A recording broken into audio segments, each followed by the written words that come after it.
one, if you don't know already, I was the Huffington Post contributor who had my column revoked, had my publishing rights revoked, had my articles deleted for just doing some very cursory reporting on Hillary Clinton's health condition. And since I lost my column at Huffington Post for no reason, I'm going to make people aware of everything that I am aware of, because if I still had publishing rights there, I would be writing this stuff in my column. I just finished up last night reading through the Wikileaks email batch, the Clinton email archive from Clinton's private email server that was hacked, and from the various Freedom of Information Act requests. All this stuff is right on wikileaks.org. Anybody can visit the Clinton email archive. So I'm going to show you some of the most disturbing emails I came across. We're just going to flash them on the screen for you. Please share this video. Please back this video up. YouTube has been doing some very strange things over the past few weeks to people who talk about Hillary Clinton in a negative light, not only to me, but to other big YouTubers and people who talk negatively about social justice issues and people who bring up things about the military-industrial complex. They're seeing some very unusual things, and we're seeing that search results for Hillary Clinton's health appear to be getting censored or being altered somehow by Google's algorithm. We're also seeing, let me just bring this up. So that's 3 articles that come up on Google News for Hillary Clinton's health. 2 of those articles have been deleted and scrubbed from the internet. Can you guess which 2 have been deleted and scrubbed from the internet without cause or without notice? That's right, the 2 articles that were mine, they deleted on Sunday night. It's now Thursday, not so much as a word of explanation. I've been asking Arianna Huffington, the founder of that publication, for any kind of feedback on this. She will not reply, not even publicly on Twitter. She is silent. It is eerie. It is creepy. It is censorship. It is unacceptable. And I'm aware that Huffington Post is now owned by Verizon, not Arianna Huffington. But as the founder who still has her name on it, who knows the editors, who created the culture of the Huffington Post, she could certainly condemn censorship and shine a light on it, but she chooses not to do so. She is complicit in this media push to get us to vote for Hillary Clinton. And I do not respect the fact, as a researcher, that going through these emails and going to some of my sources, it does appear that we are being pushed off a cliff, that we are being forced to vote for Hillary Clinton because the public has been indoctrinated by the corporate media with the message that Donald Trump is a sexist and a racist. CNN.com even led yesterday with a homepage story covering Trump's diplomatic visit to Mexico to, have a friendly relationship with their new president before he potentially becomes elected here in the U.S. as president, before Donald Trump does become elected. And instead of encouraging that kind of adult and mature diplomatic tone, which a number of Latinos on Twitter were praising and were frankly impressed by, instead of doing that, they claimed that this was a racial move. It's such propaganda. It actually disgusts me as somebody who's been on CNN before, somebody who's been on Fox News, somebody who's been on the Young Turks a couple of times. It is actual propaganda. It actually disgusts me. So let's go through some of these emails. And again, don't let Google and YouTube censor this or delete it. Back it up yourself. Make a copy on KeepVid. Share it to your friends. Post it on Vimeo. I'm not doing this to make money. I don't care if you violate my copyright. This is information in the public interest, and it needs to go out. So let's get started. And please watch this video all the way to the end, because at the end, I'll show some actual clips of what Hillary Clinton looks like today, right now. Not photos from 7 or 8 years ago, not press photos from 8 years ago that the media continues to run as if that's what she looks like today, but actual images and video of what Hillary Clinton does look like today. And then viewers can decide if she is medically fit for office, if she is medically fit to lead the country. So an email back in 2011 from one of her staffers, she had her staffer look into Provigil, which is a prescription medication which is prescribed to people who are off-label looking for a cognitive enhancer. It is used for that purpose. And its official purposes, it's used for people who are suffering from Alzheimer's and Parkinson's to reduce some of their symptoms. Provigil. And for any researchers out there, just search for Provigil in the Hillary Clinton email archive. at wikileaks.org, and you can read through the full email. So let's go to another one. Jamie Rubin, who is the husband of CNN international anchor Christiane Amanpour, who allegedly has a painting either in her house or somewhere where she's been photographed, a painting of the towers burning behind her. In other words, the towers, that's the painting, is the Twin Towers burning, and she's in front of it.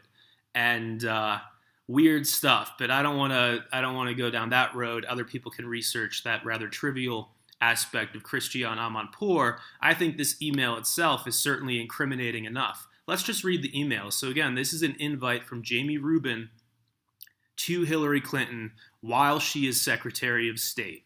Okay? So here's the email. It's a very New York crowd and a very Diane-style event. Oh, this is actually another invite. This one's even better. Sorry for jumping the gun here. So this was an invite she received to attend a party hosted by Barry Diller, the head of Interactive Corp., which owns a number of media outlets and a number of the most trafficked websites on the internet. So this is a private event to hang out with Barry Diller and with Diane von Furstenberg. So here's the invite. It's a very New York crowd and very Diane-style event, i.e. unconventional. Each awardee receives $50K for her ongoing work. The event bears no resemblance to a typical foreign policy event. That's for sure. But if you were in NY, you could arrive for the awards and leave. But that's not the invite I wanted to show you guys. Let's get to the other one. So many emails, so many.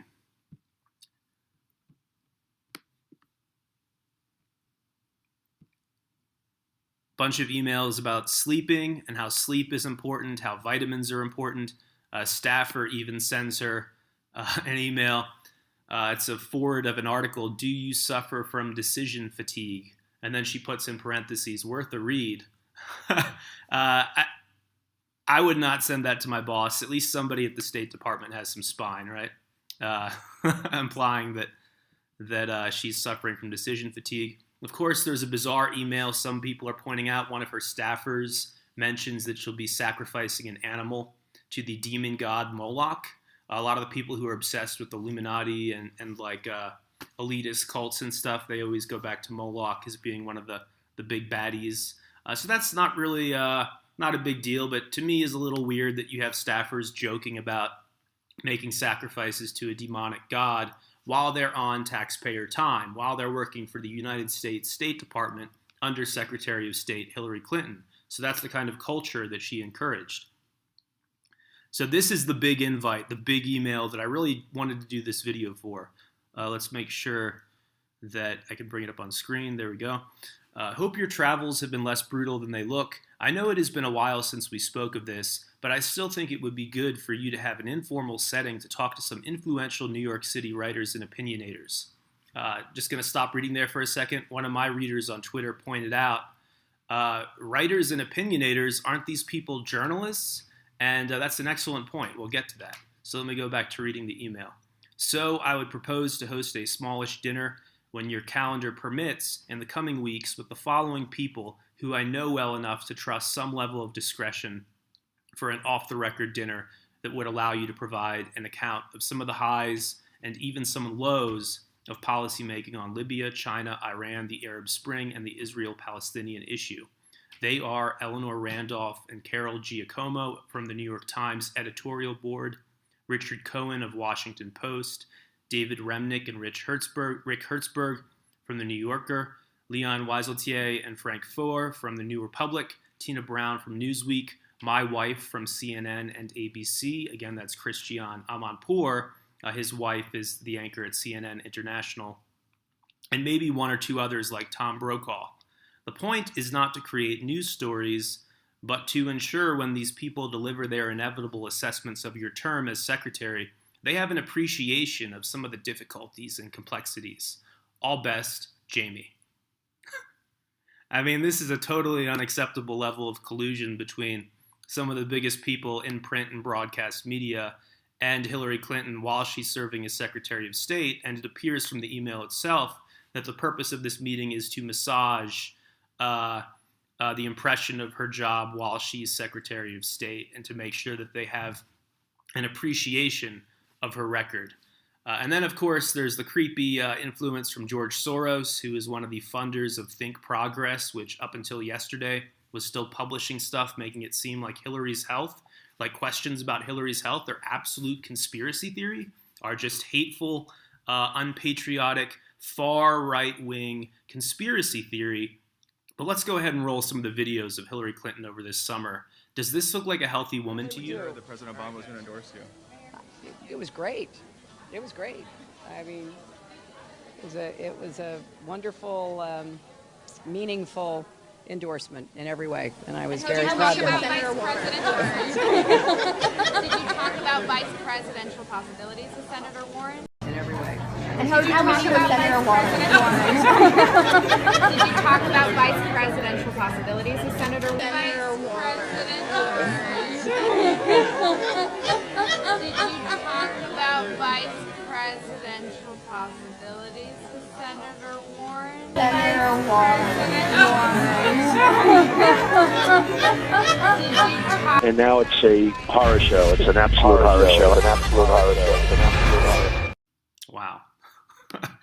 I mean, this is what I got my column canceled for, was this crazy conspiracy theory that Hillary Clinton's health is not well. Let the footage speak for itself. And please feel free to share this, as I said earlier. Back it up, share it. I'm angry, and I want the word to get out. This is not journalism. This is not in line with our freedoms, with our First Amendment, freedom of the press, freedom of speech. This is collusion between the corporate media and one candidate in order to win an election, in order to steal an election. It is, in my view, not acceptable.